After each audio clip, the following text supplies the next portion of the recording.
नमस्कार. अध्याय क्रमांक 10, ओवी क्रमांक 156 ते 162. आंधळ्यांच्या गावामधुनी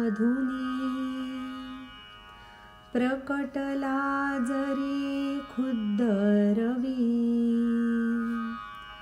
उबत्याची ते जाणती परंतु प्रकाश नाही. तसेच नारदाचे गायन वरवर वाटत होते मधुर, परीन त्यातला गहन अर्थ कधी न कळला चित्तास. असित आणि देवल मुनिवरांनी वर्णने केली तुझ्या रूपाची, मात्र त्यावेळी बुद्धी माझी व्याप्त विषयरूपी विषानी. विषय हे ऐसे थोर, परमार्थ जरी इतुका गोड, त्या योगे लागे बहुत कडवट. तसेच साऱ्या भूतांस शब्दादिक सारे विषय लागतात सारे गोड, जरी कडू ते स्वाभाविक. आणखी बोलू दुसरे काय, व्यासदेवांनी येऊनी दरबारात केले संपूर्ण वर्णन. कित्येकदा तुझे स्वरूप, परित्यांचा तो उपदेश चिंतामणी जसा मिळे अंधारात, असावे त्या बाबत उदास अंग वसावा फिरुनी उजेडात. तसेच ही भाषणे सारी जणू ज्ञानरत्नांच्या खाणी, दुर्लक्षिल्या होत्या तोवरी कृष्णरूपी सूर्य नभता जोवरी. यानंतर अर्जुन भगवंतांना म्हणतो की आंधळ्यांच्या गावामध्ये खुद्द रवी म्हणजे सूर्य जरी प्रकट झाला तरी ते केवळ त्याची ऊब जाणतात, पण त्यांना त्याचा प्रकाश मात्र जाणवत नाही.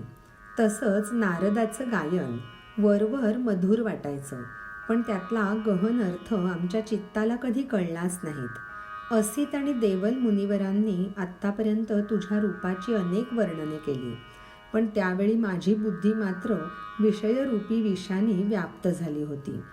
विषय विष हे इतकं थोर आहे की परमार्थ जरी गोड असला तरी त्या विषय विषामुळे तो कडवटच वाटायचा. तसंच सगळ्या भूतांना शब्दाधिक जे सगळे विषय आहेत ते जरी स्वभावाने कडू असले तरी तेच गोड वाटतात. आणखीन आता दुसरं काय बोलू. व्यासदेवांनी दरबारात येऊन कित्येकदा तुझ्या स्वरूपाचं संपूर्ण वर्णन केलेलं होतं, पण त्यांचा तो जो उपदेश होता तो म्हणजे चिंतामणी जसा अंधारामध्ये मिळावा तेव्हा त्याबाबत आपण उदास असावं आणि उजेडात तो मिळाल्यानंतर त्याचा आपल्याला खरा प्रकार जाणवावा की तो किती महत्त्वाचा आणि मौल्यवान होता. तशीच ही सगळी भाषणं म्हणजे जणू काही ज्ञानरूपी रत्नांच्या खाणी आत्तापर्यंत दुर्लक्षिल्या गेल्या होत्या, पण जेव्हा कृष्णरूपी सूर्याचा उदय झाला तेव्हा मात्र त्यांचा संपूर्ण उलगडा झाला. अध्याय क्रमांक 10, ओवी क्रमांक 156 ते 162. धन्यवाद. नमस्कार. अध्याय क्रमांक 10, ओवी क्रमांक 163 ते 169. वाक्यरूपी हे सूर्यकिरण पसरले तुझ्या जे मुखातून, ऋषीवचनांची पटली ओळख ऐकली जी पूर्वीच. वाक्यरूपी ते ज्ञानबीज हृदयरूपी जमिनीत रुजले खोल, ओलावा मिळे तव कृपेतून, संवादरूपी हे बहरले फळ. अहो आपण ऐकताना नारदादी ऋषींच्या नद्यांना, संवादरूपी सुखाचा समुद्र झालो मी देवा. प्रभु हा आणि पूर्वजन्म जे जे केले पुण्य उत्तम, आता न उरले काही शिल्लक, लाभलास तू सद्गुरु म्हणून. एरवी ऐकले तुझ्याबद्दल वाडवडिलांकडून बहुत, परी कळले नव्हते काहीच, कृपा तुझी ना झाली जोवर. अनुकूल असते जेव्हा दैव उद्योगाचे होतसे फलित, ऐकले वाचले ते सारे ज्ञान,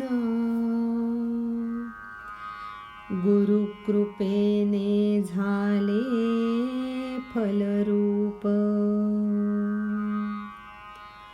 माळी लावतो झाडांस जीव, आयुष्यभर करतो मेहनत, मात्र जेव्हा येतसे वसंत, तेव्हाच होतसे फलप्राप्त. यानंतर अर्जुन भगवंतांना म्हणतो, आपले वाक्यरूपी हे सूर्यकिरण आहेत जे आपल्या मुखामधून पसरले गेले आहेत, ज्याची पूर्वीच ऋषीवचनांमधून खरं तर ओळख पटलेली होती. पण हे वाक्यरूपी ज्ञानबीज माझ्या हृदयरूपी जमिनीत खोल रुजलं, आपल्या कृपेने त्याला ओलावा मिळाला आणि हे संवाद रूपाचं फळ त्याला बहरून आलं. अहो, आपण ऐकताय ना, नारदादी सगळ्या ऋषी जणू काही नद्यांचं रूप. त्यांच्या संवादरूपी सुखाचा मी जणू काही समुद्र झालोय देवा.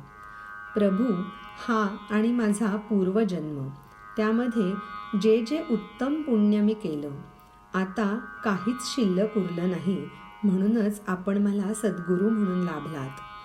एरवी तुमच्याबद्दल ऐकलं होतं. वाडवडिलांकडून पुष्कळ वेळा हे ऐकण्याचा योगही आला होता. पण जोपर्यंत आपली कुठलीच कृपा झाली नव्हती, तोवर त्याचा अर्थ मुळीसुद्धा कळला नव्हता. म्हणजे जेव्हा दैव अनुकूल असतं, तेव्हाच उद्योगाचं फलित होतं असं म्हणायला हरकत नाही. ऐकलेलं वाचलेलं सगळं ज्ञान गुरुकृपेनेच फलरूप होतं.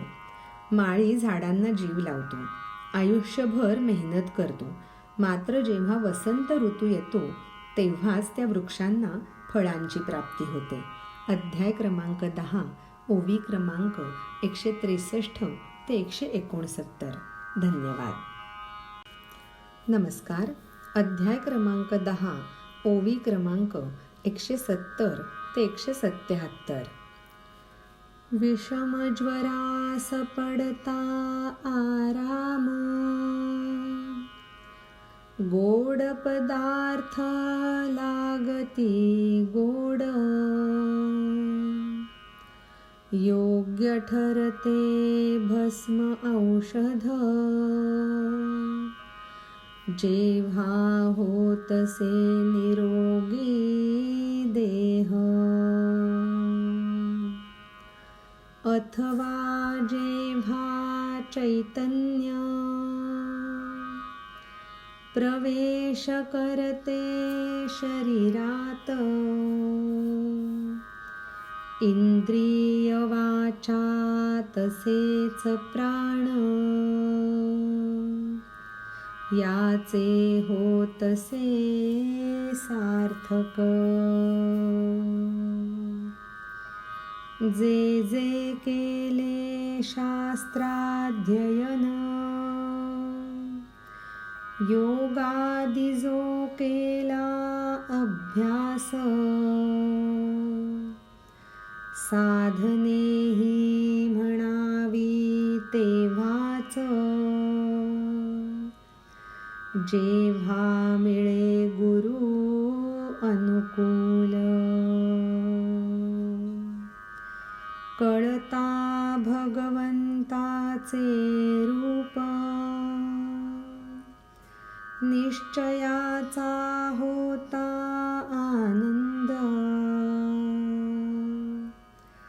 अर्जुन बोले कृष्णास,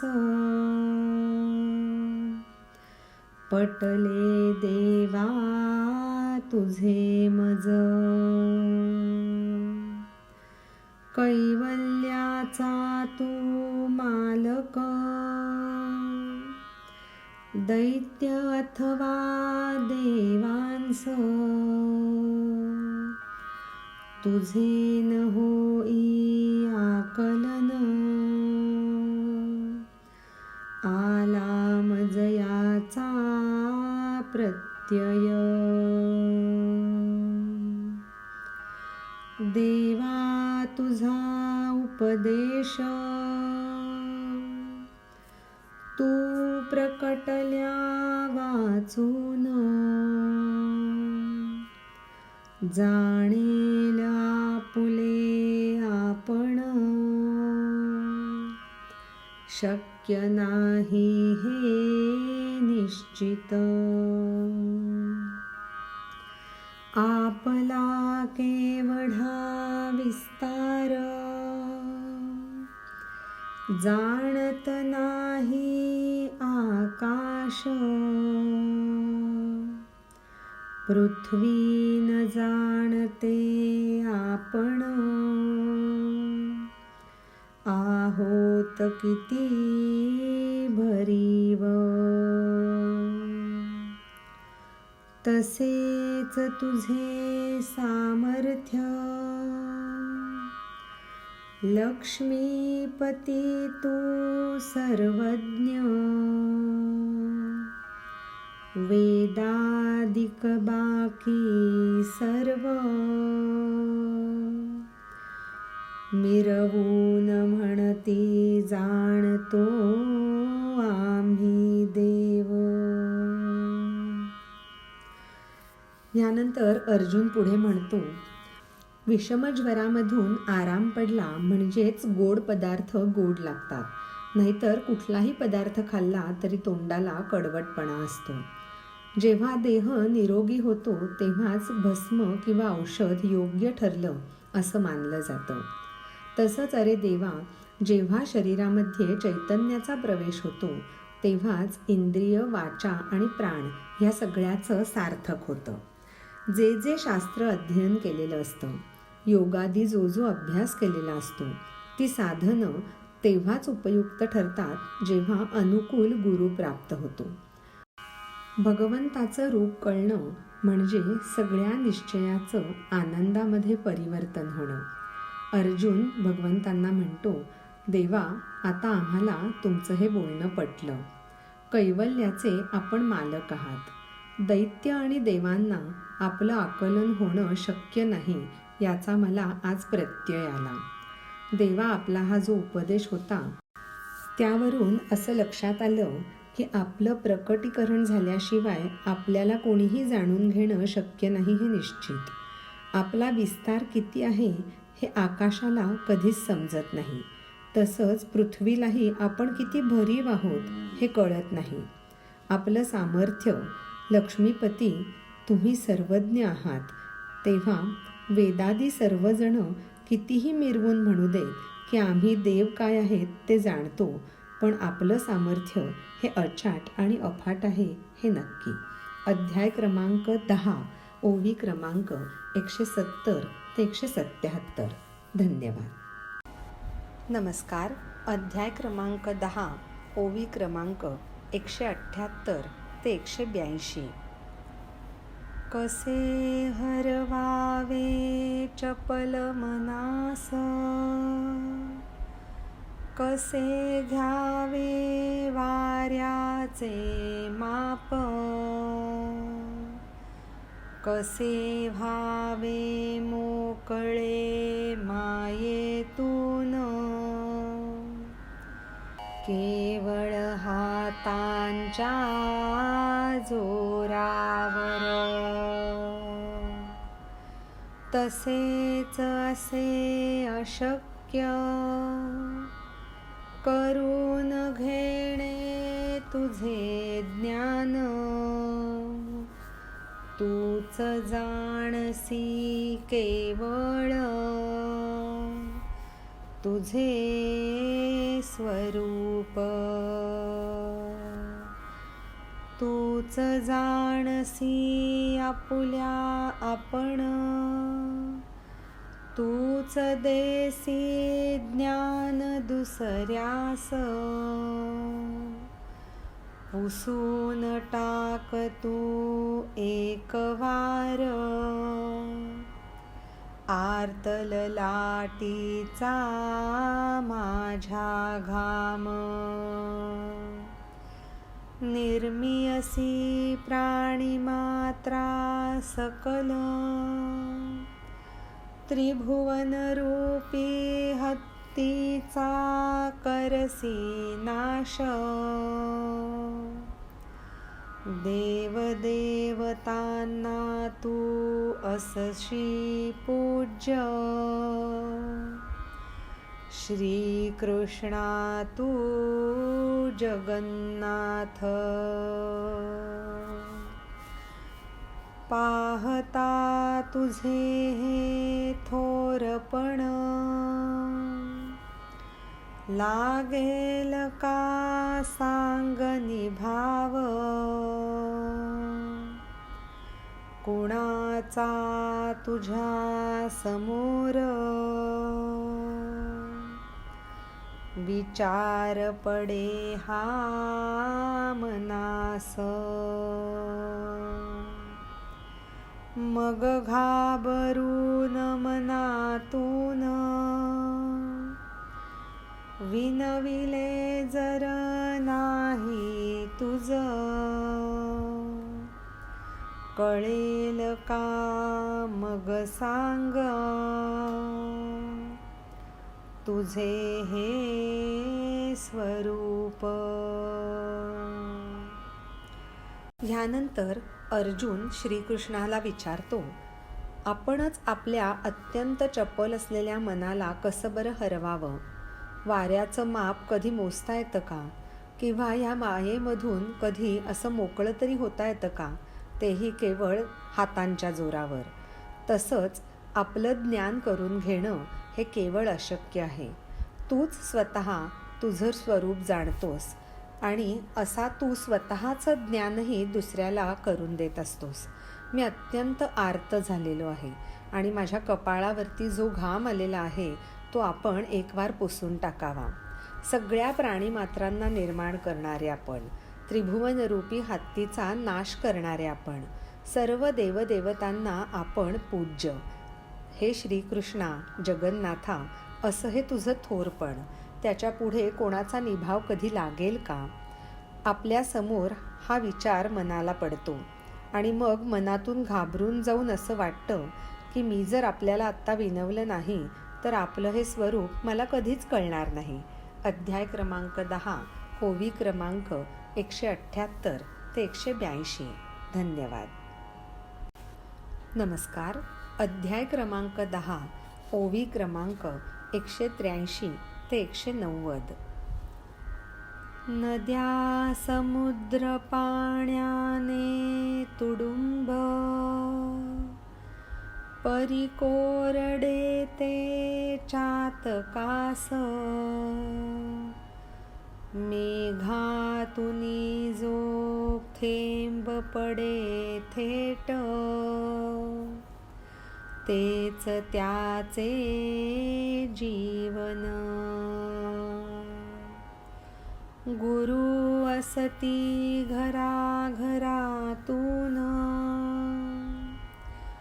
तूच एक आमुचा आश्रय. हे राहू दे बाजूस, विभूती सांग तू मज. सर्व विभूती तुझ्याच, दिव्य शक्ती परी ज्यांच्यात, व्यापती त्या साऱ्या जगतास, त्याच मजसी सांग. व्यापती ज्या साऱ्या लोकास, मुख्य मुख्य ज्या नामांकित, अनंता त्या माझ्या समोर, कराव्या प्रकट. कसे तुझ मी ओळखावे, चिंतन कशाचे करावे. तूच सर्वत्र जर म्हणावे, चिंतन कसे मग घडावे. सांगितल्यास तू मागेच, विभूती त्या थोडक्यात. आता त्यांचे एक वेळ, करावे वर्णन विस्तृत. सांग मला तू असे भाव, विनासायास ज्यांचे चिंतन. सांगावा तो विभूती योग, स्पष्ट करून. विचारले मी जे जे भाव, श्रीकृष्णा तेही स्पष्ट सांग, कृपा कर तू म्हणू नकोस, सांगायचे का वारंवार. यानंतर अर्जुन श्रीकृष्णाला म्हणतो, नद्या आणि समुद्र ही पाण्याने तुडुंब भरलेली असतात, पण चातकाला त्याचा अजिबात उपयोग नसतो. त्याच्यासाठी जणू काही ते कोरडेच असतात. कारण चातकाचं जीवन म्हणजे मेघामधून जो थेट थेंब पडतो तोच आपल्या चोचीमध्ये झेलणं. तसंच गुरुही घराघरातून असतात, पण तू एकमेव आमचा आश्रय आहेस. आता हे सगळं बाजूला राहू देत. तू मला तुझ्या सगळ्या विभूती सांग बघू. अरे, ह्या सगळ्या विभूती तर तुझ्याच आहेत, पण त्यांच्यातही ज्या दिव्य शक्तींनी युक्त आहेत आणि सगळ्या जगाला व्यापून आहेत, अशा निवडक विभूती तू मला सांग. मुख्य आणि नामांकित अशा विभूतींचं माझ्यासमोर तू प्रकटीकरण करावंस. तुला मी कसं बरं ओळखावं? चिंतन करायचं तर कशाचं करावं? तूच जर सर्वत्र व्यापून आहेस असं म्हटलं तर मग हे चिंतन घडावं तरी कसं? अनंता, मला माहिती आहे की ह्या सगळ्या विभूती तू मला मागेच थोडक्यात सांगितल्या आहेस, पण पुन्हा एकदा त्याचं विस्तृत वर्णन तू करावंस असं मला वाटतं. आता मला तू असे काही भाव सांग की विनासायास ज्यांचं चिंतन मी करू शकीन, आणि असा तो विभूती योग मला स्पष्ट करून सांगावास. मी जे जे भाव विचारले ते स्पष्ट करशील तर माझ्यावरती कृपा होईल. पण आता तू मात्र असं म्हणू नकोस की हे सारखं सारखं कशासाठी तुला सांगायचं. अध्याय क्रमांक 10, ओवी क्रमांक 183 ते 190. धन्यवाद. नमस्कार. अध्याय क्रमांक 10, ओवी क्रमांक 191 ते 197. आले असे तुझ्या मनात, झड करी जावे विसरून, करता अमृताचे प्राशन,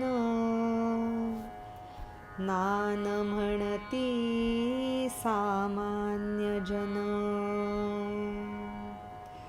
अमृत जे विषाचे मित्र, पिऊन ते देव होती अमर. परिब्रह्माचा एवढा दिवस, ज्यात इंद्राचे 14 जन्म. क्षीरसागरातील कोणी रस, वृथाच त्यास म्हणती अमृत. स्वाद त्याचा जो असे गोड, पुरे न म्हणती कोणी त्यास. तुलनेत अमृत ते तुच्छ, तरी महत्व इतुके त्यास. मग पहा हे खरोखर परमामृत. न हलविता मंदर पर्वतास, न घुसळता क्षीरसागरास. स्वभावतःच जे नित्यसिद्ध, ऐसे हे श्रेष्ठ अमृत. नसे जे जास्त घट्ट, तसेच नाही पातळ. जयास नसे गंधवा स्वाद, स्मरण करता होतसे साध्य. जयाचे केवळ करता श्रवण, संसार सारा होतसे व्यर्थ. अढळ नित्यता होतसे प्राप्त, आपोआप.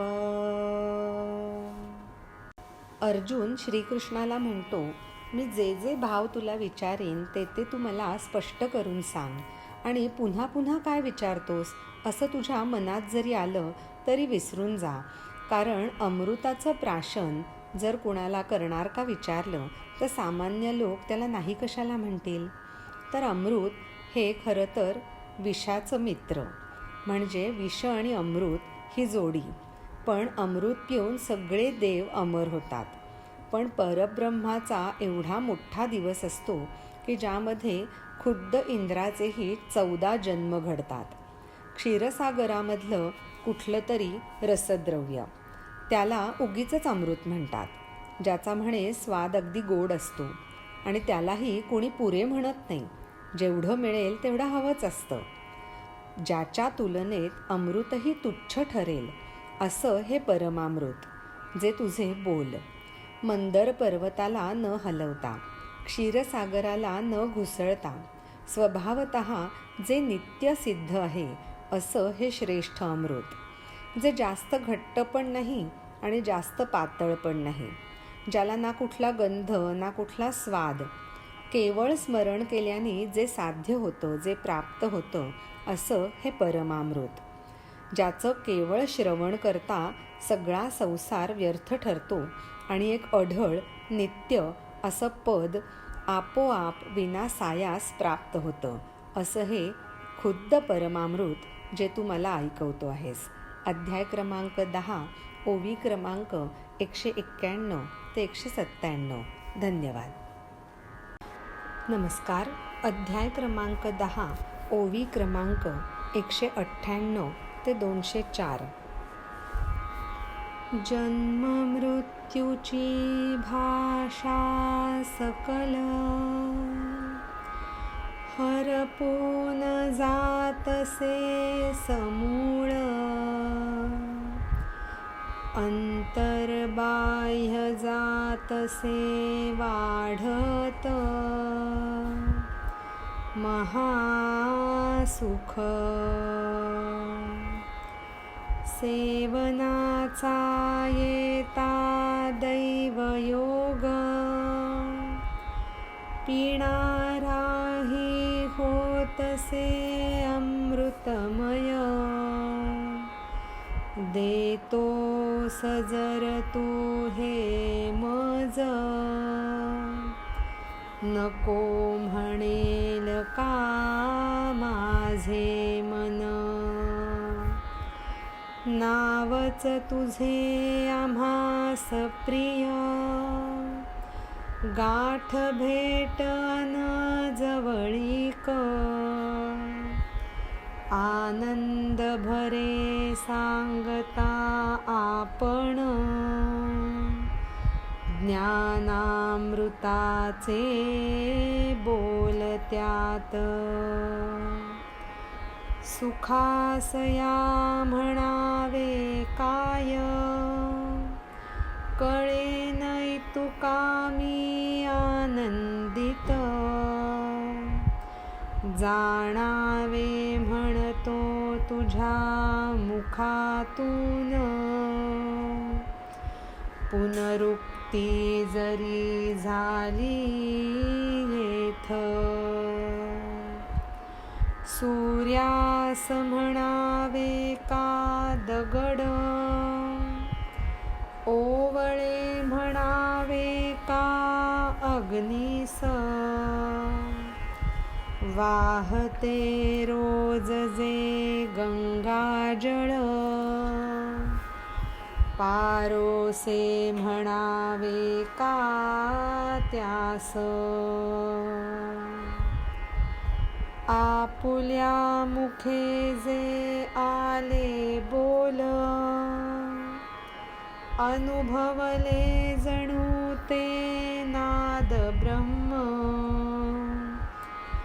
ज्ञानामृताचे त्या करता श्रवण, जणू चंदन फुलांचा वास. ऐकून हे पार्थाचे बोल, श्रीरंग डोलला आनंदून. म्हणे झाला हा अर्जुन, ज्ञान भक्तीचे उद्यान. भगवंताच्या मुखामधून असं हे परमामृत ऐकत असताना अर्जुन म्हणतो, जन्ममृत्यूची जी भाषा आहे ती समूळ हरपून जाते आणि अंतर्बाह्य महासुखच वाढत राहतं. ह्या अमृताच्या सेवनाचा दैवयोग आल्यानंतर पिणाराही जणू काही अमृतमय होऊन जातो. आणि तू हे अमृत जर मला देत असशील तुझ्या खुद्द मुखामधून, तर माझं मन त्याला नको का म्हणेल. एकतर तुझं नावच आम्हाला अतिशय प्रिय आहे, त्यात जर तुझी गाठभेट आणि त्यात तुझी जवळीक अशी झाली असता किती आनंद भरून जातो हे सांगता पण येत नाही.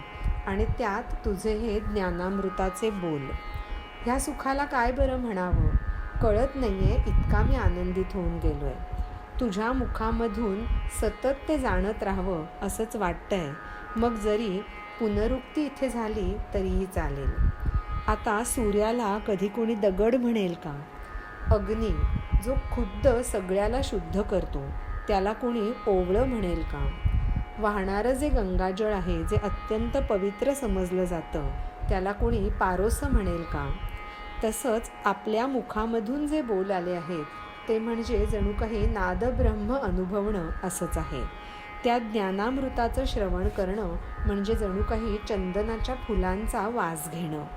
पार्थाचे हे बोल ऐकून श्रीरंगही मनातून आनंदून गेला आणि डोलायला लागला. आणि मनातल्या मनात भगवान म्हणाले, आता हा अर्जुन म्हणजे जणू ज्ञान आणि भक्तीचं उद्यानच झालं आहे.